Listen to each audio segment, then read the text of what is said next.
ನಾನು ತುಂಬಾ ಚಿರಋಣಿಯಾಗಿದ್ದೇನೆ. ಒಂದು ರೀತಿಯಲ್ಲಿ ಹೇಳಬೇಕಾದ್ರೆ ಈ ಒಂದು ಪ್ರಯತ್ನ ಬಹಳಷ್ಟು ಅಭಿನಂದನಾ ಪೂರ್ವಕವಾಗಿ ಹೇಳುವ ಒಂಥರ ಮೆಚ್ಚುಗೆಯನ್ನ ನಾವು ತಿಳಿಸಬೇಕಾದಂತಹ ಒಂದು ಕಾರ್ಯಕ್ರಮ. 220ನೆಯ ಒಂದು ವಿಚಾರ ಮಾಲಿಕೆ ಅಂತಂದ್ರೆ ಸುಲಭ ಅಲ್ಲ ಇದನ್ನ ಸಾಧಿಸ್ಕೊಂಡು ಹೋಗ್ತಾ ಇರ್ತಕ್ಕಂಥದ್ದು. ಇದಕ್ಕೆ ರಮಾನಂದ ಹೆಗಡೆಯವರು ಮತ್ತು ಅವ್ರ ಜೊತೆಗೆ ಕೈ ಜೋಡಿಸಿರ್ತಕ್ಕಂಥ ಹಲವಾರು ವ್ಯಕ್ತಿಗಳು ಹಿಂದೆ ಇದ್ದಾರೆ.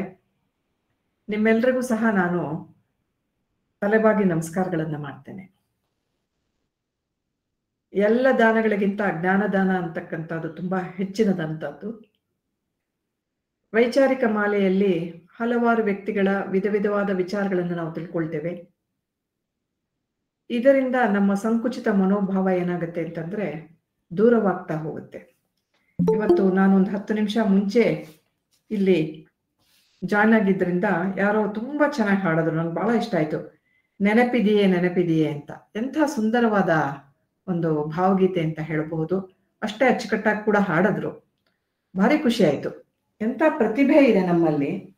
ಆ ಪ್ರತಿಭೆಗಳನ್ನೆಲ್ಲ ನಾವು ಬೆಳೆಸ್ಕೊಂಡು ಹೋಗ್ಬೇಕು. ಕೆಲವು ಸಲ ಏನಾಗ್ತಾ ಇದೆ ಅಂತಂದ್ರೆ ವಿವಾಹದಲ್ಲಿ ಏನೋ ಒಂದು ಏರ್ಪೇರ್ ಆಗುತ್ತೆ ಎನ್ನುವ ಕಾರಣದಿಂದ ಹಲವಾರು ಪ್ರತಿಭಾನ್ವಿತ ವ್ಯಕ್ತಿಗಳ ಪ್ರತಿಭೆ ಅಲ್ಲಲ್ಲೇ ಬಿದ್ದು ಹೋಗ್ತಾ ಇದೆ. ಇದನ್ನು ಸಹ ನಾನು ಕಂಡಿದ್ದೇನೆ. ಕೆಲವು ವ್ಯಕ್ತಿಗಳಿಗೆ ತವರಿನಲ್ಲಿ ಸಿಕ್ಕದೇ ಇರತಕ್ಕಂತಹ ಪ್ರೋತ್ಸಾಹ ವಿವಾಹವಾದ ಮೇಲೆ ಸಿಕ್ಕಿದೆ, ಅವರು ಮುಂದುವರಿಸ್ಕೊಂಡು ಹೋಗಿದ್ದಾರೆ. ಕೆಲವು ವ್ಯಕ್ತಿಗಳು, ಪುರುಷರು ನಾನು ಹೇಳ್ತಾ ಇರ್ತಕ್ಕಂಥದ್ದು, ತಮ್ಮ ಬಾಲ್ಯದಲ್ಲಿ ತಮ್ಮ ಯೌವನದಲ್ಲಿ ಅವರು ತಮ್ಮ ಹವ್ಯಾಸಗಳನ್ನ ಮುಂದುವರಿಸ್ಕೊಂಡು ಹೋಗ್ಲಿಕ್ಕೆ ಆಗದೆ ಇರ್ತಕ್ಕಂಥವ್ರು ತಮ್ಮ ಬಾಳ ಸಂಗಾತಿಯ ಒಂದು ಪ್ರೇರಣೆಯಿಂದ ತಾವು ಮುಂದುವರಿಸ್ಕೊಂಡು ಹೋಗಿ ತಾವು ಖ್ಯಾತಿಯಾಗಿರ್ತಕ್ಕಂಥದ್ದನ್ನು ಸಹ ನಾನು ನೋಡಿದ್ದೇನೆ. ನಾನು ಇದನ್ನ ಯಾಕೆ ಹೇಳ್ತಾ ಇದ್ದೀನಿ ಅಂತಂದ್ರೆ ಇವತ್ತು ನಮ್ಮಲ್ಲಿರ್ತಕ್ಕಂಥ ನಾವು ಈಗ ತಗೊಂಡಿರ್ತಕ್ಕಂಥ ಒಂದು ಟಾಪಿಕ್ ಅಂದ್ರೆ ವಿವಾಹ ಸಿದ್ಧತೆ ಸಮಸ್ಯೆ ಮತ್ತು ಪರಿಹಾರ ಅಂತ ಹೇಳಿ. ಏನಾದ್ರೂ ಸಕ್ಸಸ್ಫುಲ್ ಆದ್ರೆ ಆಗ ನಾವು ಅಯ್ಯೋ ನನ್ನ ಮದುವೆಯಿಂದ ನಾನು ಇಷ್ಟು ಸಕ್ಸಸ್ಫುಲ್ ಆದೆ ಅಂತ ಹೇಳಿದವರು ತುಂಬಾ ಕಡಿಮೆ. ಏನಾದ್ರೂ ಒಂದ್ ಸ್ವಲ್ಪ ಹೆಚ್ಚು ಕಡಿಮೆ ಆಗ್ಬಿಟ್ರೆ ಹಾಳಾದ ನನ್ನ ಮದುವೆ ಆದ್ಮೇಲೆ ಹೀಗಾದೆ ಅಂತ ಹೇಳುವಂತವರೇ ಬಹಳಷ್ಟು ಜಾಸ್ತಿ. ಇತ್ತೀಚಿನ ದಿನಗಳಲ್ಲಿ ನಾವು ಇದನ್ನು ತುಂಬಾ ಕೇಳಿಸ್ಕೊಳ್ತಾ ಇದ್ದೇವೆ. ನ್ಯಾಯಾಲಯಗಳಲ್ಲಿ ವಿಚ್ಛೇದನದ ಪ್ರಕರಣಗಳ ಸಂಖ್ಯೆ ತುಂಬಾ ಹೆಚ್ಚಾಗ್ತಾ ಇದೆ. 20,000 30,000 ಪ್ರಕರಣಗಳು ಒಂದೊಂದು ನಗರದ ಫ್ಯಾಮಿಲಿ ಕೋರ್ಟ್ಗಳಲ್ಲಿ ಇದ್ದರೆ ಒಟ್ಟಾರೆ ಎಷ್ಟು ಇರಬಹುದು ಅಂತಕ್ಕಂಥದ್ದನ್ನ ನೀವು ಊಹಿಸಬಹುದು. ಇತ್ತೀಚೆಗೆ ಜಾಸ್ತಿ ಆಗ್ತಾ ಇದೆ ಅಂತ ಕೆಲವರ ಅಭಿಪ್ರಾಯ. ಆದ್ರೆ ನಾನು ಯಾವಾಗ್ಲೂ ಒಂದು ವಿಷಯವನ್ನ ಹೇಳ್ತೇನೆ. ಇತ್ತೀಚೆಗೆ ಜನ ಮುಂದೆ ಬರ್ತಾ ಇದ್ದಾರೆ. ತಮ್ಗೆ ಆಗ್ತಾ ಇರ್ತಕ್ಕಂಥ ಒಂದು ಕ್ರೂಯಲ್ಟಿಯ ಬಗ್ಗೆ, ಹಿಂಸೆಯ ಬಗ್ಗೆ ಅವರು ಬಿಚ್ಚು ಮನಸ್ಸಿನಿಂದ ಹೇಳಿಕೊಳ್ಳಿಕ್ ಬರ್ತಾ ಇದ್ದಾರೆ. ಆಮೇಲೆ ಮದುವೆ ಅಂದ್ರೆ ಹೀಗಲ್ಲ ಹೀಗೆ ಅಂತ ಅವರು ತಮ್ಮ ಸಂಗಾತಿಗೆ ಪ್ರಕರಣಗಳ ಮೂಲಕ ಹೇಳಲಿಕ್ಕೆ ಬರ್ತಾ ಇದ್ದಾರೆ. ನಮ್ಮ ಕಾಲದಲ್ಲಿ ಅಂದ್ರೆ ನನಗೀಗ ಪ್ರೊಫೆಷನಲಿ ವೃತ್ತಿಯಲ್ಲಿ 40 ವರ್ಷಗಳ ವಯಸ್ಸು, 63 ವರ್ಷ ದಾಟಿರ್ತಕ್ಕಂಥ ನನಗೆ ನಮ್ಮ ತಂದೆ ತಾಯಂದ್ರ ಅದಕ್ಕಿಂತ ಹಿಂದಿನ ಜನಾಂಗದವರ ಒಂದು ಜೀವನಗಳನ್ನ ನೋಡಿದಾಗ ಆಗ ವಿಚ್ಛೇದನಗಳ ಸಂಖ್ಯೆ ಜಾಸ್ತಿ ಇರಲಿಲ್ಲ. ಹಾಗಂತ ಹೇಳಿ ಅವರಲ್ಲಿ ಸಮಸ್ಯೆಗಳೇ ಇರ್ಲಿಲ್ವಾ ಅಂದ್ರೆ ಸಮಸ್ಯೆಗಳು ಖಂಡಿತ ಇದ್ವು. ಆದ್ರೆ ವಿಚ್ಛೇದನವನ್ನ ಅವ್ರು ತಗೊಳ್ತಾ ಇರ್ಲಿಲ್ಲ. ಅದರ ಬಗ್ಗೆನೂ ನಾನು ಮಾತಾಡ್ತಾ ಇಲ್ಲ. ಅದ್ರ ಬಗ್ಗೆ ನನಗೆ ಮೆಚ್ಚುಗೆ ಇದೆ. ಸಮಸ್ಯೆಗಳ ಜೊತೆಗೇನೆ ಬದುಕಿದಂತಹವರ ಬಗ್ಗೆ ನನಗೆ ಮೆಚ್ಚುಗೆ ಇದೆ. ಆದ್ರೆ ಡೆಡ್ ಮ್ಯಾರೇಜಸ್ ತುಂಬಾ ಇದೆ ನಮ್ಮಲ್ಲಿ.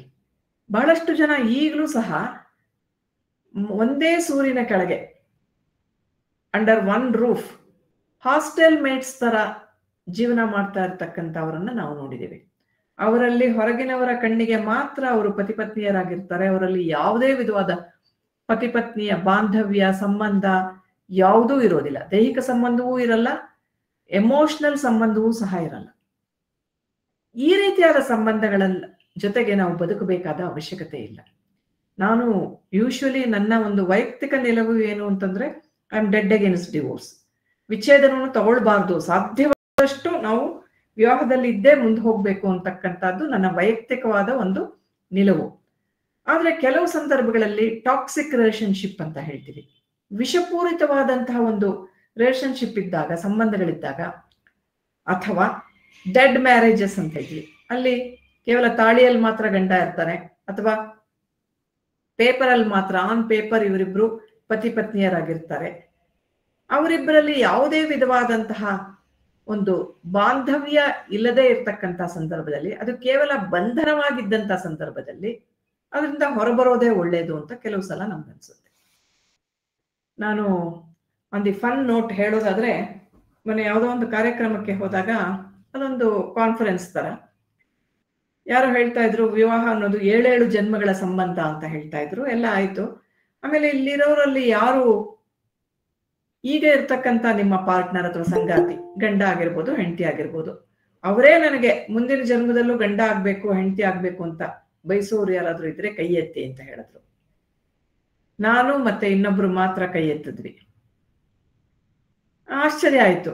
ಯಾಕೆ ಅಂತ ಕೇಳಿದ್ರು. ನಾ ಹೇಳಿದೆ, ಈ ಜನ್ಮ ಎಲ್ಲ ಕಷ್ಟಪಟ್ಟಿರ್ತೀವಿ ಗಂಡನ್ ಸರ್ವ್ ಮಾಡೋದಿಕ್ಕೆ, ಅಷ್ಟು ಕಷ್ಟಪಟ್ಟು ಸರ್ವ್ ಮಾಡಿರ್ತೀವಿ, ಒಂದ್ 30-40-50% ಅವ್ರು ಸರ್ವ್ ಹೋಗ್ಬಿಟ್ಟಿರ್ತಾರೆ.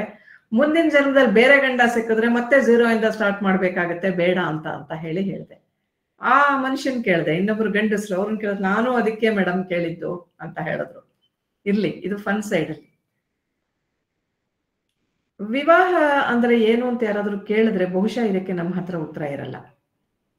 ಯಾರು ಅದಕ್ಕೆ ಇದೇ ಡೆಫಿನಿಷನ್ ಅಂತ ಕೊಡಕ್ಕಾಗಲ್ಲ. Marriage is the union of souls ಅಂತ ಕೆಲವ್ರು ಹೇಳ್ತಾರೆ, ಹಾರ್ಟ್ಸ್ ಅಂತ ಕೆಲವ್ರು ಹೇಳ್ತಾರೆ. ಏನಾದ್ರೂ ಹೇಳಲಿ, ನಾನೇ ವಿವಾಹ ಒಂದು ಚಿಂತನ ಅಂತ ಒಂದು ದೊಡ್ಡ ಪ್ರಬಂಧ ಮಾಲೆಯನ್ನ ಬರೆದಿದ್ದೇನೆ. ಸುಖ ಸಂಸಾರಕ್ಕೆ 108 ಮಾತುಗಳು ಅಂತ ಹೇಳಿ ಮತ್ತೊಂದು ಪುಸ್ತಕವನ್ನ ಬರೆದಿದ್ದೇನೆ. ಅಮ್ಮ ನೀ ಏಕೆ ಮದುವೆ ಆದೆ ಅಂತ ಒಂದು ಸಣ್ಣ ಕಾದಂಬರಿಯನ್ನ ಬರೆದಿದ್ದೇನೆ. ಇದು 3 ಸಹ ನಿಮ್ಗೆ ಅಮೆಝಾನ್ ನಲ್ಲಿ ಅಥವಾ ಸಪ್ನಾ ಬುಕ್ ಹೌಸ್ ನಲ್ಲಿ ಸಿಕ್ಕುತ್ತೆ.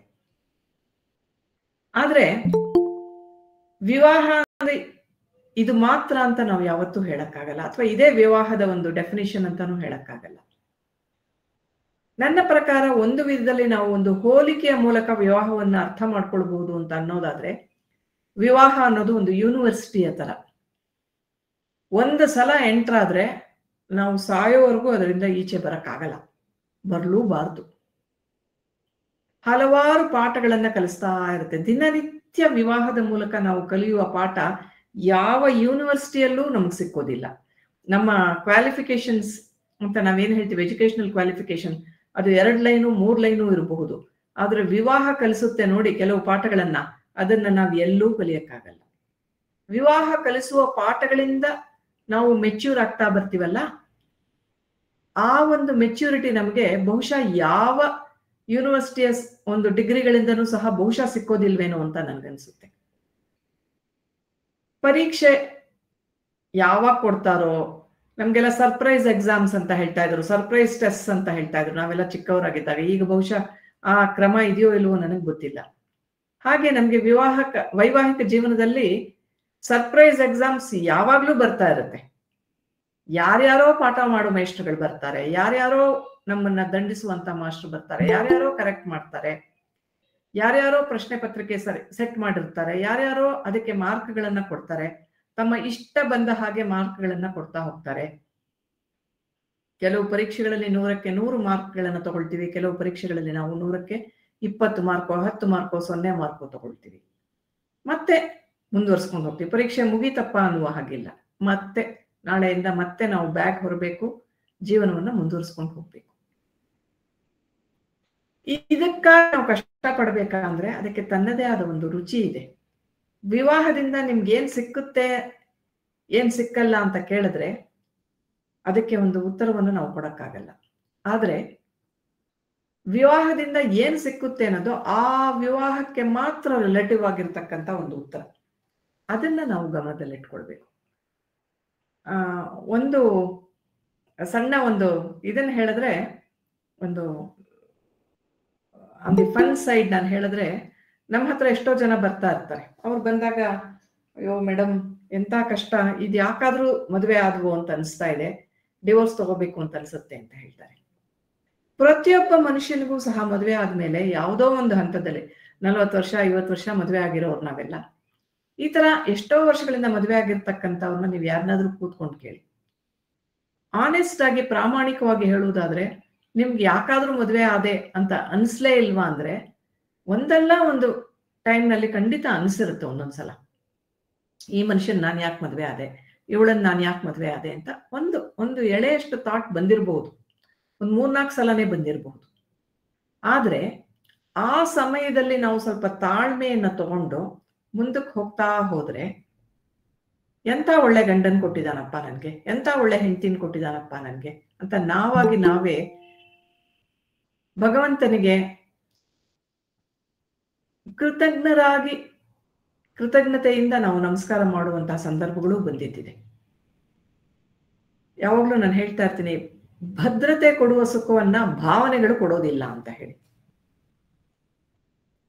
ಹೀಗಾಗಿ ಏನಾಗಿದೆ ಅಂತಂದ್ರೆ, ವಿವಾಹದಲ್ಲಿ ಏನೂ ಇಲ್ಲ ಅಂತ ಅನ್ಕೊಳ್ಳೋದ್ರಲ್ಲಿ ಅರ್ಥ ಇಲ್ಲ. ಏನ್ ಸಿಕ್ಕುತ್ತೆ ಅಂತಕ್ಕಂಥದ್ದು ರಿಲೇಟಿವ್, ಸಿಕ್ಕೇ ಸಿಕ್ಕುತ್ತೆ ಅಂತ ಗ್ಯಾರಂಟಿ ಮಾಡ್ಕೊಂಡು ಹೋಗೋ ಹಾಗಿಲ್ಲ. ಇದನ್ನೇ ವಿವಾಹದ ವಿಷಯದಲ್ಲಿ ನಾವು ಸಿದ್ಧತೆ ಅಂತ ಹೇಳ್ತೀವಿ. ನಮ್ಮ ಕಾಲದಲ್ಲಿ ಮದುವೆ ಆಗಿದ್ದಾಗ ನಮ್ಮ ನಿರೀಕ್ಷೆಗಳು ಇದ್ದ ರೀತಿಯೇ ಬೇರೆ, ಈಗಿನ ಕಾಲದಲ್ಲಿ ಇರ್ತಕ್ಕಂಥ ನಿರೀಕ್ಷೆಗಳೇ ಬೇರೆ. ಈಗಿನ ಕಾಲದಲ್ಲಿ ಏನ್ ಮಾಡ್ತಾರೆ ಅಂತಂದ್ರೆ, ಹೀಗಿರ್ಬೇಕು ಹಾಗಿರ್ಬೇಕು ಅಂತ ಇಮ್ಯಾಜಿನರಿ ವರ್ಲ್ಡ್ ಇಂದ ಬರ್ತಾರೆ. ಆ ಇಮ್ಯಾಜಿನೇಷನ್ಸ್ ಸಕ್ಸಸ್ ಆಗಲ್ಲ. Desire should tally with possibilities. ಆ ಡಿಸೈರ್ಸ್ ಯಾವಾಗ ಫುಲ್ಫಿಲ್ ಆಗಲ್ವೋ, ನಿರೀಕ್ಷೆಗಳು ಯಾವಾಗ ಇಲ್ಲಿ ಫುಲ್ಫಿಲ್ ಆಗಲ್ವೋ, ಇಬ್ರಿಗೂ ಡಿಸಪಾಯಿಂಟ್ಮೆಂಟ್ ಆಗ್ಬಿಡುತ್ತೆ. ನನ್ ಗಂಡ ಹೀಗ್ ಮಾಡ್ತಾನೆ, ಹೀಗಿರ್ತಾನೆ, ಹಾಗಿರ್ತಾನೆ, ಅವ್ರ ತಾಯಿ ಹೀಗಿರ್ತಾರೆ, ಅವ್ರ ಅಕ್ಕ ಹೀಗಿರ್ತಾರೆ, ಅವ್ರ ತಂಗಿ ಹೀಗಿರ್ತಾರೆ. ಇದು ನನ್ನ ಕನಸುಗಳು.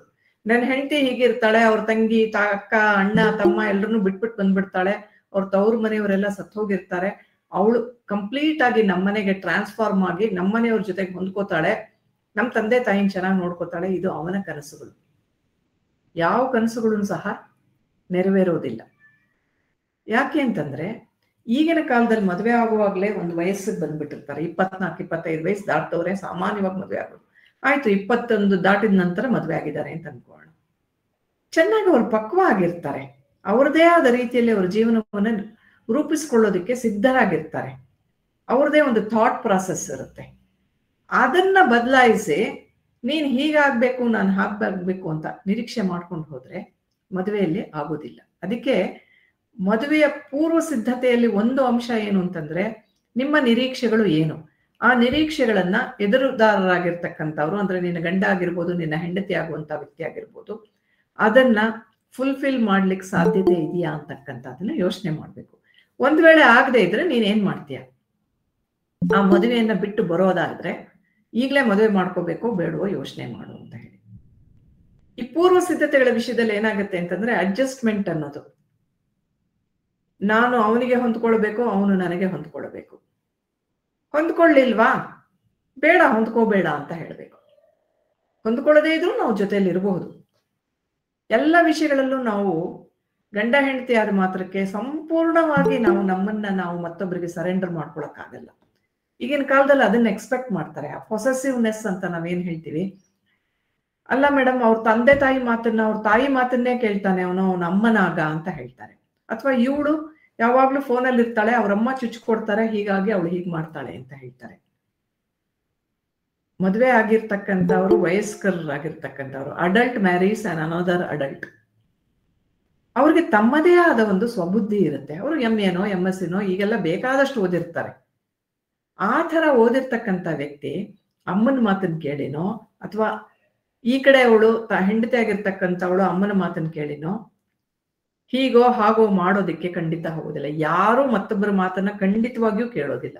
ನಮ್ಮ ಮಕ್ಕಳು ನಮ್ಮ ಮಾತು ಕೇಳ್ತಾರ, ಅವ್ರಿಗೆ ಸರಿ ಅನ್ನಿಸಿದಾಗ, ನಾವು ಹೇಳಿದ್ದು ಸರಿ ಅನ್ನಿಸಿದಾಗ ಮಾತ್ರ ಕೇಳ್ತಾರೆ.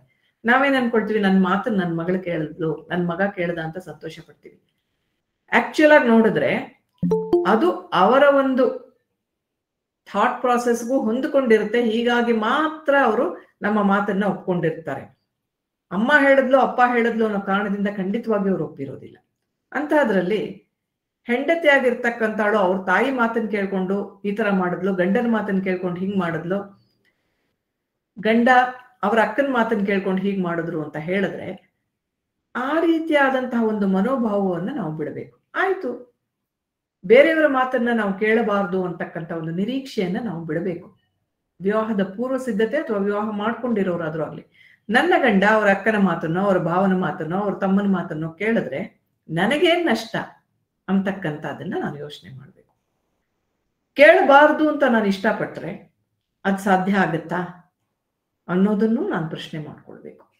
ಹೀಗೆ ಏನಾಗುತ್ತೆ ಅಂತಂದ್ರೆ, ಯಾವುದಾದ್ರೂ ಒಂದು ವಿಷಯದ ಬಗ್ಗೆ ನಾವು ಅಸಮಾಧಾನ ಪಟ್ಟುಕೊಳ್ಳುವುದಕ್ಕೆ ಮುಂಚೆ ನಾನು ಯಾಕೆ ಅಸಮಾಧಾನ ಪಟ್ಕೊಳ್ತಾ ಇದ್ದೀನಿ, ನಾನು ಅಸಮಾಧಾನ ಪಟ್ಕೊಳ್ಳೋದ್ರಿಂದ ನನಗೆ ಯಾವ ರೀತಿಯಾದಂತಹ ಲಾಭ ಆಗುತ್ತೆ ಅಂತಕ್ಕಂಥದ್ದನ್ನ ಯೋಚನೆ ಮಾಡ್ಬೇಕು. ನನ್ನ ಮನಸ್ಸಿನಲ್ಲಿ ನಾನು ಹೇಳ್ಕೊಳ್ಬಹುದು, ನನ್ನ ಗಂಡ ಅವನ ತಮ್ಮನ ಮಾತನ್ನ ಕೇಳಬಾರ್ದು, ಅವ್ರ ಅತ್ತಿಗೆ ಮಾತನ್ನ ಕೇಳಬಾರ್ದು ಅಂತ. ಅಥವಾ ನನ್ನ ಗಂಡ ಹೇಳ್ಕೊಳ್ಬಹುದು, ನಾನು ನನ್ನ ಅತ್ತಿಗೆ ಮಾತನ್ನ ಕೇಳಬಾರ್ದು, ನಮ್ಮ ಚಿಕ್ಕಮ್ಮನ ಮಾತನ್ನ ಕೇಳಬಾರ್ದು ಅಂತ.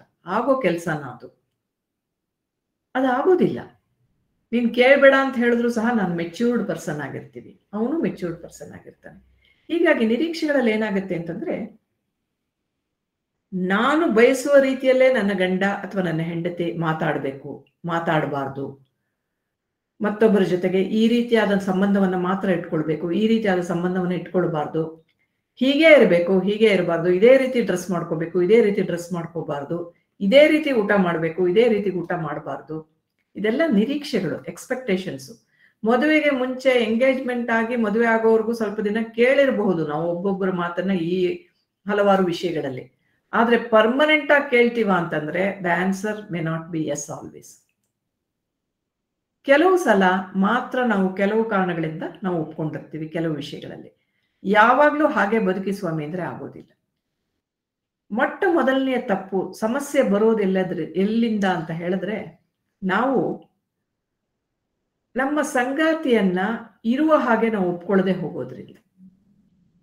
ಅವರಲ್ಲಿ ಬದಲಾವಣೆಗಳನ್ನ ನಾವು ನಿರೀಕ್ಷೆ ಮಾಡ್ತಾನೆ ಹೋಗ್ತೀವಿ. ನಾನಾಗ್ಲಿ, ನೀವಾಗ್ಲಿ, ಹೆಗಡೆಯವರಾಗ್ಲಿ, ಯಾರಾದ್ರೂ ಆಗ್ಲಿ. ಆ ನಿರೀಕ್ಷೆಗಳು ಪೂರೈಸೋದಿಲ್ಲ ಅಂತ ಗೊತ್ತಾದ್ರೂ ಸಹ ನಾವು ನಮ್ಮ ಹಠವನ್ನ ಬಿಡೋದಿಲ್ಲ.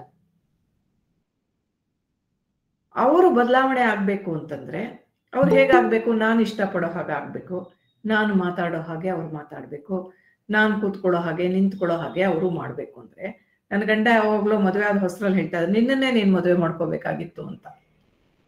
ನಮ್ಮನ್ನೇ ನಾವು ಮದುವೆ ಮಾಡ್ಕೊಳಕ್ಕಾಗತ್ತೆ?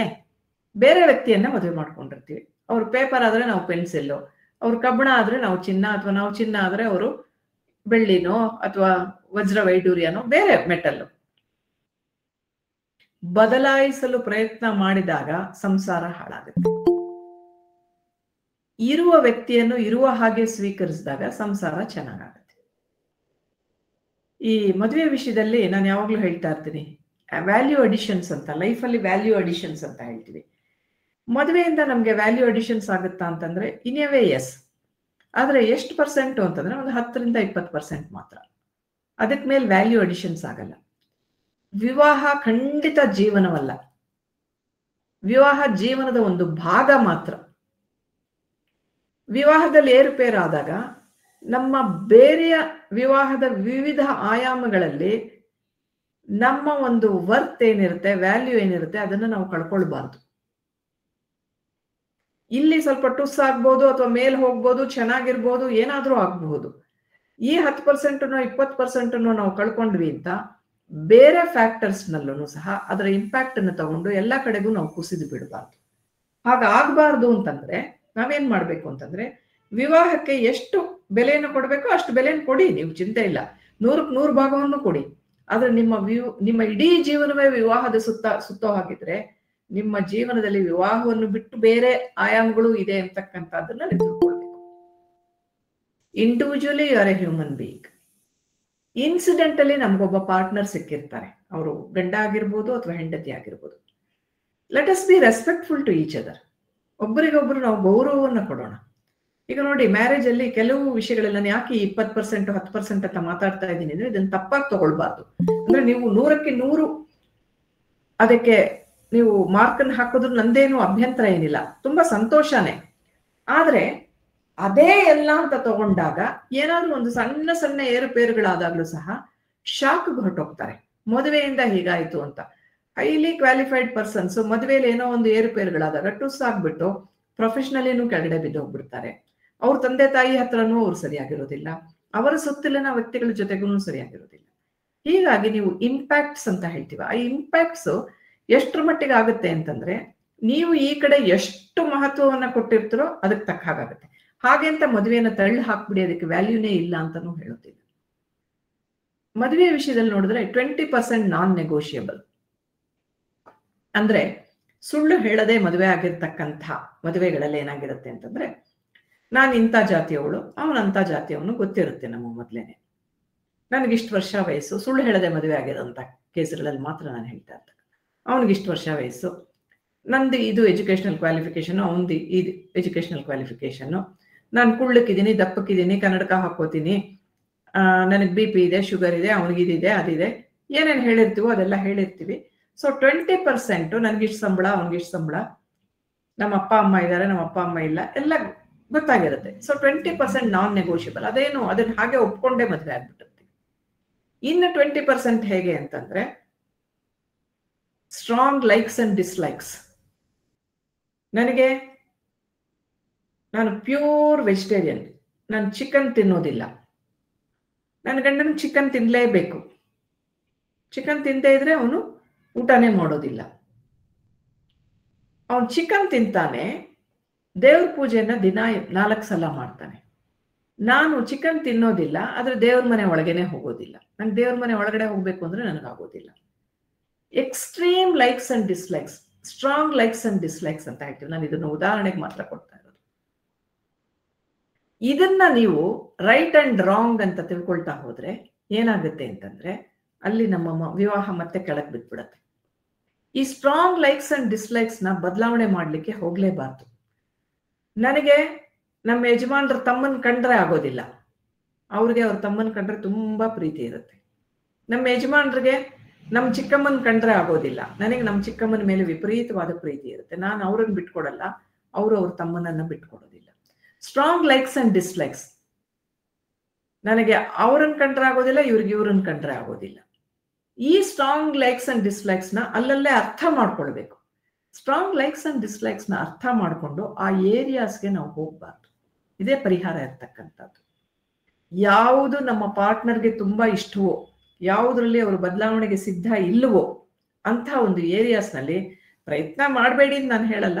ಪ್ರಯತ್ನ ಮಾಡಿ ನೋಡಿ, ಆಗಲ್ಲ ಅಂತ ಗೊತ್ತಾದಾಗ ಅದಕ್ಕೆ ತುಂಬಾ ತಲೆ ಕೆಡಿಸ್ಕೊಳ್ಬಾರ್ದು. ಇದು ಆಗೋದಿಲ್ಲ ಅಂತ ಹೇಳಿ ಬಿಟ್ಬಿಡ್ಬೇಕು. Nature and signature cannot be changed by others. ಮತ್ತೊಬ್ಬರ ಸಹಿಯನ್ನ, ಮತ್ತೊಬ್ಬರ ನೇಚರ್ ಅನ್ನ ನಾವು ಬದಲಾವಣೆ ಮಾಡಕ್ಕಾಗಲ್ಲ. ಅವರೇ ಮನಸ್ಪೂರ್ವಕವಾಗಿ ಅವ್ರು ಒಪ್ಕೊಂಡ್ರೆ ಅವರ ನೇಚರ್ನ ಅವ್ರು ಬದಲಾಯಿಸ್ಕೋಬಹುದು, ಅವರ ಸಿಗ್ನೇಚರ್ನ ಅವ್ರು ಬದಲಾಯಿಸ್ಕೋಬಹುದು. ನೀವು ಹೇಳಕ್ಕಾಗುತ್ತೆ ನನಗೆ ಸುಶೀಲಾ ಮೇಡಮ್ ನಾಳೆಯಿಂದ ಈ ರೀತಿಯಾಗಿ ಸೈನ್ ಮಾಡಿ, ಹೀಗ್ ಮಾಡಿ ಸೈನು ಅಂತ ಹೇಳಕ್ಕಾಗುತ್ತೆ? ನಾನು ಇಷ್ಟಪಟ್ರೆ ಬೇಕಾದ್ರೆ ಇನ್ನು 5 ನಿಮಿಷದಲ್ಲಿ ನನ್ನ ಸೈನ್ ಅನ್ನ ನಾನು ಹೀಗೀಗ್ ಮಾಡೋದನ್ನ ಪ್ರಾರಂಭ ಮಾಡ್ಬೋದು. ಸೊ ಈ 20% ಮತ್ತ 20% ಏನು ಅಂತಂದ್ರೆ ನಾನ್ ನೆಗೋಷಿಯಬಲ್ ಫ್ಯಾಕ್ಟರ್ಸ್ ನಲ್ಲಿ ಬಂದ್ಬಿಡುತ್ತೆ. ಸ್ಟ್ರಾಂಗ್ ಲೈಕ್ಸ್ ಅಂಡ್ ಡಿಸ್ಲೈಕ್ಸ್, ಅದನ್ನ ಪರಿವರ್ತನೆ ಮಾಡಕ್ಕಾಗಲ್ಲ, ಅದು ಹೊರಟೋಯ್ತು. 40 ಪೈಸಾ ಹೊರಟೋಯ್ತು 100ರಲ್ಲಿ. ಇನ್ 20 ಪೈಸಾ ಹೇಗೆ ಅಂದ್ರೆ, ಇವತ್ ಹೀಗೆ ನಾಳೆ ಹಾಗೆ, ಒಂದೇ ತರ ಇರಲ್ಲ. ಇವತ್ ನಾನು ಹೇಳ್ತೀನಿ ರೀ ನಿಮ್ಮಮ್ಮ ತುಂಬಾ ಒಳ್ಳೆಯವ್ರಿ ಅಂತ ನಮ್ಮ ಯಜಮಾನ್ರಿಗೆ ಹೇಳ್ತೀನಿ. ಇನ್ನೊಂದು 8-10 ದಿವಸ ಬಂದ್ಮೇಲೆ ನಿಮ್ಮಮ್ಮ ಇಂದನೇ ರೀ ನಮ್ಮ ಸಂಸಾರ ಕೆಡ್ತಾ ಇರೋದು ಅಂತೀನಿ. ಹಾಗೆ ಆತನು ಅಷ್ಟೇ, ನೀನ್ ಎಷ್ಟು ಚೆನ್ನಾಗಿ ಅಡ್ಗೆ ಮಾಡ್ತೀಯಾ ಅಂತ ಹೇಳ್ತಾರೆ. ಇನ್ನೊಂದು 1 ತಿಂಗಳಾದ್ಮೇಲೆ ದರಿದ್ರ ನಿಂಗೆ ಸ್ಟವ್ ಹಚ್ಚೋದು ಕೂಡ ಬರಲ್ವಲ್ಲೇ, ಅದ್ ಹೆಂಗ್ ಮದ್ವೆ ಅದೇ ಅಂತ ಕೇಳ್ತಾರೆ. ಹೀಗೆ ಇವತ್ತಿದ್ದಿದ್ ನಾಳೆ ಇಲ್ಲ, ನಾಳೆ ಇದ್ದಿದ್ ಇವತ್ತಿಲ್ಲ, ಮತ್ತೆ ರಿವರ್ಸ್ ಬೇರೆ ಬರ್ತಾರೆ. ನಾನು ನಿಮ್ಮಮ್ಮ ಸರಿ ಇಲ್ಲ ಅಂತೀನಿ, ಸರಿ ಇದ್ದಾರೆ ಅಂತೀನಿ, ಮತ್ತೆ ಸರಿ ಇದ್ದಾರೆ ಅಂತೀನಿ. ಹೀಗೆ ಹೋಗ್ತಾ ಬರ್ತಾ ಇರ್ತೀವಿ. ಹಲವಾರು ವಿಷಯಗಳ ಬಗ್ಗೆ ಒಂದು ಸ್ಪೆಸಿಫಿಕ್ ಸ್ಟ್ಯಾಂಡ್ ಅನ್ನ ನಾನು ತಗೊಳ್ಳಲ್ಲ, ಅವರು ತಗೊಳ್ಳಲ್ಲ. ಒಂದೇ ವಿಷಯದ ಬಗ್ಗೆ, ಒಂದು ವಿಷಯದ ಬಗ್ಗೆ ನಾನು ಇವತ್ತು ಹೇಳಿದ್ರೆ ನಾಳೆ ಅದೇ ರೀತಿಯಾಗಿ ಗಟ್ಟಿಯಾಗಿ ನಾನು ನಿಲ್ಲೋದಿಲ್ಲ. ಯಾಕಂದ್ರೆ ಹ್ಯೂಮನ್ ಬೀಯಿಂಗ್ಸ್ ನಾವೆಲ್ಲ, ನಮ್ಮ ನಿರ್ಧಾರಗಳ ಬದಲಾವಣೆ ಆಗುತ್ತೆ. ನಮ್ಮ ವಿಚಾರದ ಒಂದು ಥಾಟ್ ಪ್ರಾಸೆಸ್ ಇದೆಯಲ್ಲ, ಆ ಪ್ರಕ್ರಿಯೆ ಚೇಂಜ್ ಆಗ್ತಾ ಇರುತ್ತೆ. ಹೀಗಾಗಿ ನಮ್ಮ ಡಿಸಿಷನ್ಸ್ ಚೇಂಜ್ ಆಗುತ್ತೆ, ನಮ್ಮ ಒಪಿನಿಯನ್ಸ್ ಚೇಂಜ್ ಆಗುತ್ತೆ. ಸೊ ಇಲ್ಲೇನಾಗುತ್ತೆ ಅಂದ್ರೆ ಎಸ್ ಅಂಡ್ ನೋ. ಇವತ್ತು ಎಸ್ ಅನ್ನೋದು ನಾಳೆ ನೋ ಆಗ್ಬಿಡುತ್ತೆ, ನಾಳೆ ನೋ ಅನ್ನೋದು ಇವತ್ತು ಎಸ್ ಆಗ್ಬಿಡುತ್ತೆ.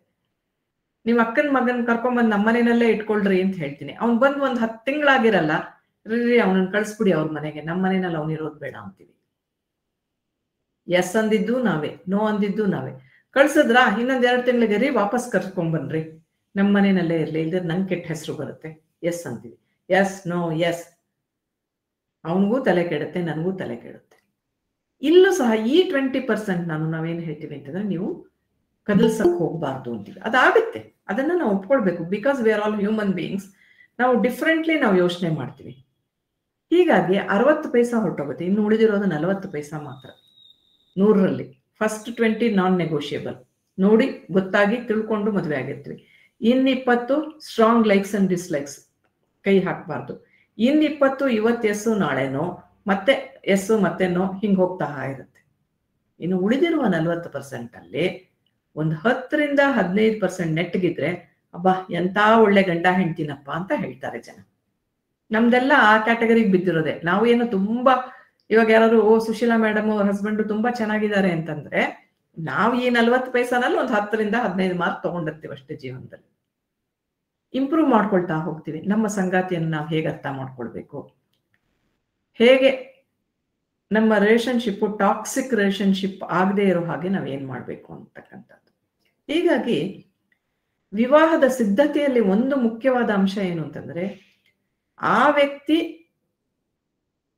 ಸಂಪೂರ್ಣವಾಗಿ ಬದಲಾಗ್ತಾನೆ ಅಂತಕ್ಕಂಥ ಒಂದು ನಿರೀಕ್ಷೆಯನ್ನ ನಾವು ಇಟ್ಕೊಳ್ಬಾರ್ದು. ಮೊದಲೆಲ್ಲ ಏನ್ ಮಾಡ್ತಾ ಇದ್ರು ಅಂತಂದ್ರೆ ಮದುವೆಗೆ ಮಾಡ್ಕೊಳ್ಬೇಕು ಅಂತಂದಾಗ ಹುಡುಗಿ ಬಗ್ಗೆ ಹೇಳ್ತಾ ಇದ್ರು, ನೀವು ಹುಡುಗಿ ನಮ್ಗೇನು ಕೊಡದೇ ಇದ್ರು ಪರವಾಗಿಲ್ಲ, ಹುಡುಗಿ ನಮ್ಮ ತಂದೆ ತಾಯಿನ ಚೆನ್ನಾಗಿ ನೋಡ್ಕೋಬೇಕು ಅಂತ ಅನ್ನೋರು. ಹುಡುಗನ ತಂದೆ ತಾಯಿ ಏನ್ ಹೇಳ್ತಾ ಇದ್ರು, ನನ್ನ ಮಗನ್ ತುಂಬಾ ಚೆನ್ನಾಗಿ ನೋಡ್ಕೋಬೇಕಮ್ಮ ನೀನು ಅನ್ನೋರು. ಹುಡುಗಿ ತಾಯಿ ಏನ್ ಹೇಳೋರು, ಹುಡುಗಿ ತಾಯಿ ತಂದೆ ಏನ್ ಹೇಳೋರು ಹುಡುಗನ್ಗೆ, ನೋಡಪ್ಪ ನನ್ನ ಮಗಳನ್ನ ನೀನು ತುಂಬಾ ಚೆನ್ನಾಗಿ ನೋಡ್ಕೋಬೇಕು ಅಂತ. ನಾನು ಒಂದು ಪ್ರಶ್ನೆಯನ್ನ ಕೇಳ್ಕೊಳ್ತೀನಿ. ನಾವೆಲ್ಲ ಅಡಲ್ಟ್ಸ್, ವಯಸ್ಸಾಗಿರ್ತಕ್ಕಂಥವ್ರು, ವಯಸ್ಕರರೇ ಮದುವೆ ಆಗೋದು. ನಮ್ಮನ್ನ ನಾವು ಚೆನ್ನಾಗಿ ನೋಡ್ಕೊಳಕ್ಕೆ ನಮಗ್ ಬರ್ಬೇಕು, ಬೇರೆಯವ್ರು ನಮ್ಮನ್ನ ನೋಡ್ಕೊಳ್ಳೋ ಅವಶ್ಯಕತೆ ಇಲ್ಲ. ಹೀಗಾಗಿ ನನ್ನನ್ನ ನನ್ನ ಗಂಡ ಚೆನ್ನಾಗಿ ನೋಡ್ಕೋಬೇಕು ಅಂತ ನಾನು ನಿರೀಕ್ಷೆ ಮಾಡೋದಾಗ್ಲಿ, ನನ್ನ ಗಂಡ ನನ್ನ ಹೆಂಡತಿ ನನ್ನನ್ನು ಚೆನ್ನಾಗಿ ನೋಡ್ಕೋಬೇಕು ಅಂತ ನಿರೀಕ್ಷೆ ಮಾಡೋದಾಗ್ಲಿ ಅವಶ್ಯಕತೆನೂ ಇಲ್ಲ, ಅದನ್ನ ಎಕ್ಸ್ಪೆಕ್ಟು ಮಾಡಬಾರ್ದು. ಹಾಗೇನೆ ನಮ್ಮ ತಂದೆ ತಾಯಿಯನ್ನ ನೋಡ್ಕೋಬೇಕು ಅಂತ ನಾವು ಎಕ್ಸ್ಪೆಕ್ಟ್ ಮಾಡೋದು ಒಂದು ವಿಧದಲ್ಲಿ ಈಗಿನ ಕಾಲದಲ್ಲಿ ಅದಾಗೋದಿಲ್ಲ. ಅವ್ರವ್ರ ತಂದೆ ತಾಯಿಗಳನ್ನ ನೋಡ್ಕೊಳ್ಳೋದಕ್ಕೆ ಅವ್ರವ್ರು ಏನೇನು ವ್ಯವಸ್ಥೆ ಮಾಡಬೇಕು ಅದನ್ನ ಮಾಡ್ಕೋಬಹುದು. ನಿಮ್ ತಂದೆ ತಾಯಿಯನ್ನ ನೀನ್ ಚೆನ್ನಾಗಿ ನೋಡ್ಕೋ, ನಾನು ಅಡ್ಡ ಬರೋದಿಲ್ಲ, ಅಡ್ಡ ಹೋಗ್ಲೂಬಾರ್ದು ನಾವು. ಆದ್ರೆ ನಾನು ನೋಡ್ಕೋಬೇಕು ಅಂತ ನೀನ್ ಎಕ್ಸ್ಪೆಕ್ಟ್ ಮಾಡಬಾರ್ದು ಅಂತಕ್ಕಂಥದ್ದು ಇಂದಿನ ದಿನದ ನಿಲುವು. ನಾನು ಈ ವಿಷಯವನ್ನ ಹೇಳಿದ್ರೆ ಬಹಳಷ್ಟು ಜನ ಕೇಳ್ತಾರೆ, ಹಾಗಾದ್ರೆ ಸೊಸೆ ಆಗಿರ್ತಕ್ಕಂಥವಳು ಅತ್ತೆ ಮಾವನ್ ನೋಡ್ಕೋಬಾರ್ದಾ? ಸೊಸೆ ಆಗಿರ್ತಕ್ಕಂಥವಳು ಅತ್ತೆ ಮಾವನ್ ನೋಡ್ಕೊಂಡ್ರೆ ತುಂಬಾ ಸಂತೋಷ. ಅಳಿಯ ಆಗಿರ್ತಕ್ಕಂಥವನು ಅತ್ತೆ ಮಾವನನ್ನ ನೋಡ್ಕೊಂಡ್ರೆ ತುಂಬಾ ಸಂತೋಷ. ಅಳಿಯ ಆಗಿರ್ತಕ್ಕಂಥವನು ಅತ್ತೆಯನ್ನ ಬೆಡ್ ಮೇಲೆ ಮಲಗಿಸಿ ಅವ್ರಿಗೆಲ್ಲ ಬೆಡ್ ಪ್ಯಾನ್ ಕೊಟ್ಟು ಎಲ್ಲ ಮಾಡಿದ್ರೆ ತುಂಬಾ ಸಂತೋಷ. ಅತ್ತೆಯ ಸೀರೆನ ಒಗ್ಗಿದ್ರೆ ತುಂಬಾ ಸಂತೋಷ. ಸೊಸೆ ಆಗಿರ್ತಕ್ಕಂಥವಳು ಮಾಡಿದ್ರು ತುಂಬಾ ಸಂತೋಷ. ಮಾಡದೇ ಇದ್ರೆ ನೀನ್ ಮಾಡಬೇಕು ಅಂತ ನಾವು ಎಕ್ಸ್ಪೆಕ್ಟ್ ಮಾಡಕ್ಕಾಗಲ್ಲ. ನಿರೀಕ್ಷಿಸಿದ್ರೂ ತಪ್ಪಿಲ್ಲ. ನಿರೀಕ್ಷೆ ಮಾಡಿದಾಗ ಅವ್ರು ಮಾಡದೇ ಇದ್ರೆ ನಾವು ಅವರ ಮೇಲೆ ನಮ್ಮ ಕೋಪವನ್ನ ಹಾಕ್ಲಿಕ್ಕೆ ನಮ್ಗೆ ಯಾವ ಅಧಿಕಾರವೂ ಇಲ್ಲ. ಯಾಕೆಂತಂದ್ರೆ ನಮ್ಮ ಪಾರ್ಟ್ನರ್ ಅಂದ್ರೆ ನಮ್ಮ ಸರ್ವೆಂಟ್ ಅಲ್ಲ, ಸಬಾರ್ಡಿನೇಟ್ ಅಲ್ಲ. ಅದೇನಾಗಿದೆ ಅಂದ್ರೆ ಖಲೀಲ್ ಜಿಬ್ರಾನ್ ತುಂಬಾ ಚೆನ್ನಾಗಿ ಹೇಳ್ತಾನೆ, your children are not your property ಅಂತ. ನಾನು ಹೇಳ್ತಾ ಇರ್ತೇನೆ, your partner is also not your property. She is not your servant or he is not your servant. ಅವ್ರ ಸಬಾರ್ಡಿನೇಷನ್ ಅಂತ ನಾವು ಎಕ್ಸ್ಪೆಕ್ಟ್ ಮಾಡ್ತೀವಿ. ವಿವಾಹವಾದ ತಕ್ಷಣ ನಾವೇನ್ ಮಾಡ್ತೀವಿ ಅಂದ್ರೆ ಸಬಾರ್ಡಿನೇಷನ್ ನ ಎಕ್ಸ್ಪೆಕ್ಟ್ ಮಾಡ್ತೀವಿ, ಸರೆಂಡರ್ನ ಎಕ್ಸ್ಪೆಕ್ಟ್ ಮಾಡ್ತೀವಿ. ಅದು ಆಗೋದಿಲ್ಲ. ಆ ಸರೆಂಡರ್ನ ಎಕ್ಸ್ಪೆಕ್ಟ್ ಮಾಡಿದಾಗ ಏನಾಗುತ್ತೆ ಅಂದ್ರೆ ಪವರ್ ಅಂತ ಬಂದಾಗ ಏನಾಗುತ್ತೆ, ನಾನು ನನ್ನ ಪವರ್ನ ಎಕ್ಸರ್ಸೈಸ್ ಮಾಡಕ್ ಶುರು ಮಾಡಿದಾಗ ಆ ವ್ಯಕ್ತಿ ಹಿಂಜರಿತಾ ಹೋಗ್ತಾನೆ, ಅವನಿಗೆ ಹೆದರಿಕೆ ಆಗತ್ತೆ ಅಥವಾ ಅಸಹ್ಯ ಆಗತ್ತೆ, ದೂರ ಹೊರಟೋಗ್ತಾರೆ. ಪವರ್ ಗೇಮ್ ಅನ್ನ ನಾವು ವಿವಾಹದಲ್ಲಿ ನಾವು ಮಾಡ್ಲಿಕ್ಕೆ ಆಗೋದಿಲ್ಲ. ಹೀಗಾಗಿ ಇದನ್ನ ನಾವು ಅರ್ಥ ಮಾಡ್ಕೊಳ್ಬೇಕು. ಇನ್ನು ಪ್ರೀತಿಯ ವಿಷಯದಲ್ಲಿ ಬರಕ್ ಹೋದ್ರೆ ಇನ್ನೊಂದು ವಿಷಯವನ್ನ ಹೇಳ್ತೀನಿ. ಇದು ವಾಸ್ಟ್ ಸಬ್ಜೆಕ್ಟ್ ಅವ್ರಿಗೆ ಇರೋದ್ರಿಂದ ನಾನು ಹೆಚ್ಚು ಅಂಶಗಳನ್ನ ಹೇಳಲಿಕ್ಕೆ ಇಷ್ಟಪಡಲ್ಲ. ನನ್ ಗಂಡ ನನ್ ಪ್ರೀತಿ ಮಾಡ್ಬೇಕು ಮೇಡಮ್, ಅವ್ರ ತಾಯಿಯನ್ನ ಪ್ರೀತಿ ಮಾಡೋದ್ರಲ್ಲಿ ಒಂದು 50% ಆದ್ರೂ ನನ್ನನ್ನು ಪ್ರೀತಿ ಮಾಡ್ಬೇಕು ಅಂತ. ಈ ಹುಡುಗ ಬಂದು ಹೇಳ್ತಾನೆ, ಮೇಡಮ್ ಅವಳು ಅವ್ರ ತವ್ರ ಮನೆ ಅವ್ರ ತಂದೆ ತಾಯಿನ ಎಷ್ಟು ಪ್ರೀತಿ ಮಾಡ್ತಾಳೆ, ಅವ್ರ ತಮ್ಮನ ಎಷ್ಟು ಪ್ರೀತಿ ಮಾಡ್ತಾಳೆ ಮೇಡಮ್, ಅದರಲ್ಲಿ ಒಂದು 50% ಆದ್ರೂ ನನ್ನನ್ನು ಪ್ರೀತಿ ಮಾಡ್ಬೇಕಲ್ವಾ ಅಂತಾರೆ.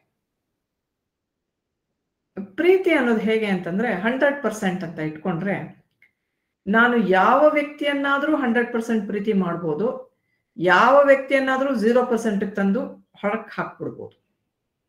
ಇವತ್ತು 100% ನಾನು ಪ್ರೀತಿ ಮಾಡ್ತಾ ಇರ್ತಕ್ಕಂಥ ನನ್ನ ಅಕ್ಕನನ್ನ ನಾಳೆಯಿಂದ ಸಂಪೂರ್ಣವಾಗಿ ದ್ವೇಷ ಮಾಡ್ಲಿಕ್ಕೂ ಪ್ರಾರಂಭ ಮಾಡಬಹುದು. ಒಂದು ವಿಷಯವನ್ನ ನೆನ್ಪಿಟ್ಕೊಳ್ಳಿ, ನಾನು ನನ್ನ ತಾಯಿಗೆ 100% ಪ್ರೀತಿಯನ್ನ ಕೊಡ್ತಾ ಇದ್ದೀನಿ ಅಂದ್ರೆ ನನ್ನ ಗಂಡನಿಗೆ 0 ಆಯ್ತು ಅಂತ ಖಂಡಿತ ಯಾರು ಅನ್ಕೊಳ್ಬಾರ್ದು. ನನ್ನ ತಾಯಿಗೆ ನಾನು 80% ಕೊಟ್ಟೆ ಅಂದ್ರೆ ಅಯ್ಯೋ ಬರೀ 20% ಉಳಿದಿರೋದಾ ನನಗೆ ಅಂತ ನನ್ನ ಗಂಡ ಯೋಚನೆ ಮಾಡೋ ಹಾಗಿಲ್ಲ. ನನ್ನ ಗಂಡನ್ ನಾನು ಅವನಿಗೆ ಇನ್ನೊಂದು 100% ಇರುತ್ತೆ. ಪ್ರತಿಯೊಬ್ಬ ವ್ಯಕ್ತಿಗೂ ನಮ್ಮ ಹತ್ರ 100 ಇರುತ್ತೆ. ಎಷ್ಟು ಕೊಡ್ತೀವಿ ಅನ್ನೋದು ಗೊತ್ತಿಲ್ಲ, ಯಾವ ಸಂದರ್ಭದಲ್ಲಿ ಎಷ್ಟು ಕೊಡ್ತೀವಿ ಅನ್ನೋದು ಸರಿಯಲ್ಲ. ಮದುವೆ ಆದ ದಿವಸದಿಂದ ಸಾಯುವವರೆಗೂ ನಾವು 100% ಅನ್ನ ಗಂಡನ್ ಕೊಟ್ಟಿದೀವಿ ಅಥವಾ ಹೆಂಡತಿ ಕೊಟ್ಟಿದೀವಿ ಅಂತ ಖಂಡಿತ ಹೇಳಕ್ಕಾಗಲ್ಲ. ಪ್ರೀತಿ ಅನ್ನೋದು ಒಂದು ನಂಬಿಕೆ. ನನ್ನ ಗಂಡ ನನ್ ಪ್ರೀತಿಸ್ತಾ ಇದ್ದಾನೆ ಅಂತಕ್ಕಂಥದ್ದು ಒಂದು ನಂಬಿಕೆ. ಆ ನಂಬಿಕೆನ ಉಳಿಸ್ಕೊಂಡು ಹೋದ್ರೆ ಸಾಕು. ಅದನ್ನ ನಾವು ಕ್ವಾಂಟಿಫೈ ಮಾಡಿ ತೋರ್ಸಕ್ಕಾಗಲ್ಲ. ಹೀಗೆ ಇಷ್ಟೇ ಪರ್ಸೆಂಟೇಜ್ ನಾವು ನಿನ್ನ ಪ್ರೀತಿಸ್ತಾ ಇದ್ದೀವಿ, ಇಷ್ಟು ಪರ್ಸೆಂಟೇಜ್ ಮಾತ್ರ ನಾನು ಪ್ರೀತಿಸೋದು ಖಂಡಿತ ಹೇಳಕ್ಕಾಗಲ್ಲ. ಪ್ರೀತಿಸದೇ ಇದ್ರೂ ಪರವಾಗಿಲ್ಲ, ದ್ವೇಷ ಮಾಡ್ಲಿಕ್ಕೆ ಹೋಗ್ಬಾರ್ದು ರಿಲೇಶನ್ಶಿಪ್ ನಲ್ಲಿ. ಅದು ಮುಖ್ಯ. ನೀವು ಡಿಸ್ಲೈಕ್ ಮಾಡೋದು ಬೇರೆ ವಿಷಯ, ಆದ್ರೆ ದ್ವೇಷಿಸದೇ ಇರತಕ್ಕಂಥದ್ದು ತುಂಬಾ ಇಂಪಾರ್ಟೆಂಟ್. ಗಂಡನನ್ನ ಪ್ರೀತಿಸೋದಕ್ಕೆ ಒಂದು, ಹೆಂಡತಿಯನ್ನ ಪ್ರೀತಿಸೋದಕ್ಕೆ ಏನೋ ಒಂದು ನಿರೀಕ್ಷೆ ಇರುತ್ತೆ. ಮದುವೆ ಆದ ತಕ್ಷಣ ಗಂಡನ ಮನೆಯವ್ರನ್ನೆಲ್ಲ ಪ್ರೀತಿಸ್ಬೇಕು, ಹೆಂಡತಿ ಮನೆಯವ್ರನ್ನೆಲ್ಲ ಪ್ರೀತಿಸ್ಬೇಕು ಅಂತ ನಾವು ಎಕ್ಸ್ಪೆಕ್ಟೇಷನ್ ಇಟ್ಕೊಳಕ್ಕಾಗಲ್ಲ. ಯಾವ ವ್ಯಕ್ತಿಗಳು ಯಾರಿಗೆ ಯಾಕೆ ಇಷ್ಟ ಆಗ್ತಾರೆ, ಎಲ್ಲಿವರೆಗೆ ಇಷ್ಟ ಆಗ್ತಾರೆ ಅನ್ನೋದೆಲ್ಲ ಇಂಡಿವಿಜುವಲಿಸ್ಟಿಕ್. ನಮ್ಮ ಅಭಿಪ್ರಾಯಗಳನ್ನ ನಾವು ಬೇರೆಯವ್ರ ಮೇಲೆ ಹೇರ್ಲಿಕ್ಕೆ ಹೋದಾಗ ಏನಾಗುತ್ತೆ ಅಂತಂದ್ರೆ ಸಂಸಾರದಲ್ಲಿ ಹಲವಾರು ಸಮಸ್ಯೆಗಳು ಹುಟ್ಕೊಳುತ್ತೆ. ಈಗ ಇದರ ಪರಿಹಾರಕ್ಕೆ ಬಂದ್ರೆ, ಈ ತರದ ಗೊಂದಲಗಳು ಬಂದಾಗ ಸಾಧ್ಯವಾದಷ್ಟು ನಮ್ಗೇನ್ ನಷ್ಟ ಈ ಬಿಹೇವಿಯರ್ ಇಂದ ಅಂತ ಯೋಚನೆ ಮಾಡೋದು ತುಂಬಾ ಫಸ್ಟ್ ಟಿಪ್. ನಾನು ಯಾವಾಗ್ಲೂ ಹೇಳೋದು, ನನ್ನ ಗಂಡ ಅವ್ರ ತಾಯಿಯನ್ನ ಜಾಸ್ತಿ ಅವ್ರ ತಾಯಿಗೆ ಅಟೆನ್ಷನ್ ಕೊಟ್ರೆ, ಅಥವಾ ನನ್ನ ಗಂಡ ಹೀಗೆ ಮಾಡಿದ್ರೆ ನನಗೇನ್ ನಷ್ಟ ಅಂತ ನಾವು ಒಂದು ಪ್ರಶ್ನೆಯನ್ನ ಕೇಳ್ಕೊಳ್ಬಹುದು. ಏನು ನಷ್ಟ ಇಲ್ಲ ಅಂತಂದ್ರೆ ಬಿಟ್ಟು ಬಿಡ್ಬೋದು. ಈ ರೀತಿ ಮಾಡಿದ್ರೆ ನನಗೇನ್ ಲಾಭ ಅಂತಕ್ಕಂಥದ್ದನ್ನು ನೀವು ಯೋಚನೆ ಮಾಡಬಹುದು. ಆ ಸಮಯದಲ್ಲಿ ಸ್ವಲ್ಪ ಪಾಸ್ ಕೊಡಿ ಅಂತ ಹೇಳ್ತೀವಿ ನಾವು.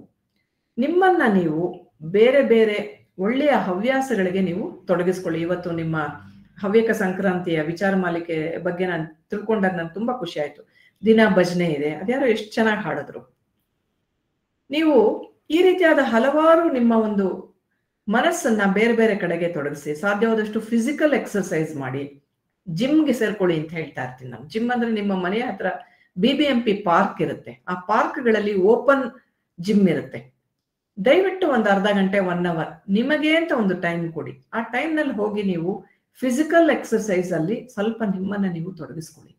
ಯಾವ್ದಾದ್ರು ಮಠಗಳಿಗೋ ದೇವಸ್ಥಾನಗಳಿಗೋ, ಅಥವಾ ನಿಮ್ಗೆ ಆ ರೀತಿಯಾದಂತ ಆಸಕ್ತಿ ಇಲ್ಲದೆ ಇದ್ರೆ ಯಾವ್ದಾದ್ರು ಒಳ್ಳೆ ಪುಸ್ತಕ ಓದೋದು, ಯಾವ್ದಾದ್ರು ಒಂದು ಹವ್ಯಾಸವನ್ನ ಇಟ್ಕೊಂಡಾಗ ಇದೆಲ್ಲ ತೀರಾ ಟ್ರಿವಿಯಲ್ ಅಂತ ಅನ್ಸುತ್ತೆ.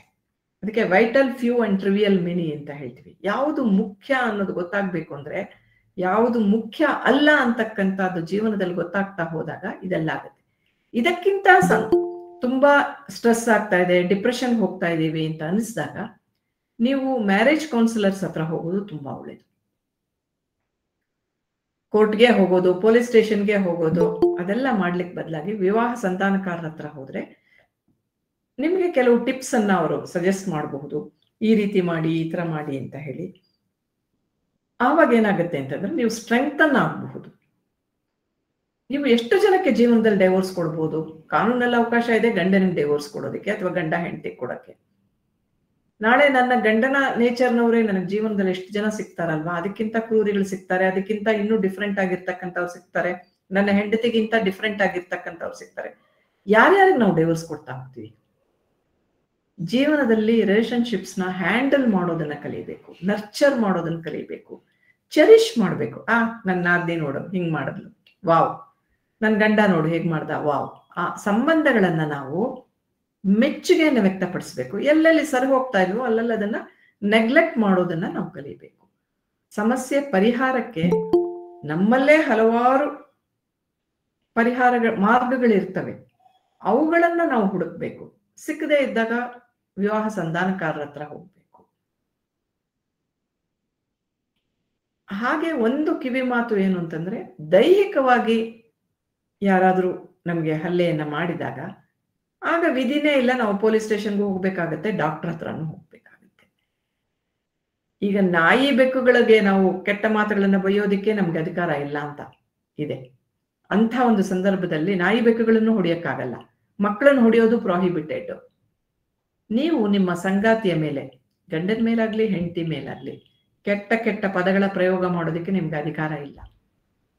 ಅವ್ರನ್ನ ಬೈಯೋದಿಕ್ಕೆ, ಕೆಟ್ಟ ಕೆಟ್ಟ ಪದಗಳ ಉಪಯೋಗದಿಂದ ಬೈಯೋದಿಕ್ಕೆ ನಿಮ್ಗೆ ಅಧಿಕಾರ ಇಲ್ಲ. ಹೊಡೆಯೋದಿಕ್ಕೆ ಬಡಿಯೋದಿಕ್ಕೆ ಖಂಡಿತವಾಗಿಯೂ ಇಲ್ಲವೇ ಇಲ್ಲ. ಈ ಲಿಮಿಟೇಷನ್ಸ್ ನ ಅರ್ಥ ಮಾಡಿಕೊಂಡು she is partner, she is in my life, she will be with my life as a partner ಅಂತ. ಒಂದು ಸಂಗಾತಿ, ಒಂದು ಸ್ನೇಹಿತೆ, ಒಂದು ಸ್ನೇಹಿತ ನನ್ನ ಜೊತೆಯಲ್ಲಿ ಇರ್ಲಿಕ್ಕಾಗಿ ಬಂದಿರ್ತಕ್ಕಂಥವನು. ಕಷ್ಟ ಸುಖಗಳನ್ನ ಹಂಚ್ಕೊಳ್ತೇನೆ, ಅದನ್ನ ಆಕೆ ಹೊತ್ಕೊಳ್ಬಹುದು, ಆತ ಹೊತ್ಕೊಳ್ಬಹುದು ತನ್ನ ಮೇಲೆ, ಅಥವಾ ಬಿಡಬಹುದು. ಆದ್ರೆ ಆತ ಅಲ್ಲಿದ್ದಾನೆ, ಅಬ್ಸರ್ವ್ ಮಾಡ್ತಾ ಇದ್ದಾನೆ, ನನ್ನ ಪಕ್ಕದಲ್ಲಿ ಅವನು ನಿಂತಿದ್ದಾನೆ, ಅವನ ಪಕ್ಕದಲ್ಲಿ ನಾನು ನಿಂತಿದ್ದೀನಿ. ಸಾಧ್ಯವಾದಾಗ ನಮ್ಮ ಭುಜವನ್ನು ಒಬ್ರಿಗೊಬ್ರು ಕೊಡಬಹುದು. ಕೊಡದೇ ಇದ್ರೆ ಕೊಡ್ಲೇಬೇಕು ಅಂತ ನಾನು ಕಮಾಂಡ್ ಮಾಡಿ ಕೇಳುವ ಅಧಿಕಾರ ನಮ್ಗಿಲ್ಲ. ಈ ಒಂದು ಪೂರ್ವ ಸಿದ್ಧತೆಯಿಂದ ನಾವು ವಿವಾಹವನ್ನು ನೋಡಿದಾಗ ಏನಾಗುತ್ತೆ ಅಂತಂದ್ರೆ, ನಮ್ಮ ಪಾರ್ಟ್ನರ್ಸ್ ನಾವು ಅಕ್ಸೆಪ್ಟ್ ಮಾಡ್ಕೊಳ್ತೀವಿ. ಇಲ್ಲದೆ ಇದ್ರೆ ನಮ್ಗೆ ಬಹಳ ಕಷ್ಟ ಆಗುತ್ತೆ. ಯಾಕಂದ್ರೆ ನಿರೀಕ್ಷೆಗಳೇನೋ ಇರುತ್ತೆ, ಇದು ಬೇರೆ ಇರುತ್ತೆ. ನನ್ನ ಪುಸ್ತಕದ ಬಗ್ಗೆ ನಾನು ಇಷ್ಟೊಂದು ಹೇಳ್ತಾ ಇದ್ದೀನಿ ಅಂತ ಅನ್ಕೊಳ್ಬೇಡಿ. ಇದೊಂದು ಸಣ್ಣ ಪುಸ್ತಕ, ಸುಖ ಸಂಸಾರಕ್ಕೆ 108 ಮಾತುಗಳು ಅಂತ ಹೇಳಿ. ಈ ಪುಸ್ತಕದಲ್ಲಿ 108 ವಿಷಯಗಳ ಬಗ್ಗೆ ನಾನು ಬರೆದಿದ್ದೀನಿ, ಪಾಯಿಂಟರ್ಸ್ ತರ. ಇದೇ ವಿವಾಹ ಒಂದು ಚಿಂತನ ಅನ್ನೋ ಪುಸ್ತಕದಲ್ಲಿ ತುಂಬಾ ವಿವರವಾಗಿ ಬರೆದಿದ್ದೀನಿ. ಯಾವ್ಯಾವ ವಿಷಯದಲ್ಲಿ ಯಾವ್ಯಾವ ರೀತಿ ಮನಸ್ತಾಪಗಳು ಬರಬಹುದು, ಅದು ಬಂದಾಗ ಹೇಗೆ ಹ್ಯಾಂಡಲ್ ಮಾಡಬೇಕು ಅಂತ. ಇಷ್ಟ ಇದ್ರೆ, ಆಸಕ್ತಿ ಇದ್ರೆ ಯಾರು ತಗೊಂಡು ನೋಡಿ, ಓದಿ ನೋಡಿ. ಬಹುಶಃ ನಿಮ್ಗೆ ನಿಮ್ಮ ಹಲವಾರು ಪ್ರಶ್ನೆಗಳಿಗೆ ಉತ್ತರ ಸಿಕ್ಕಬಹುದು. ನಮಸ್ಕಾರ.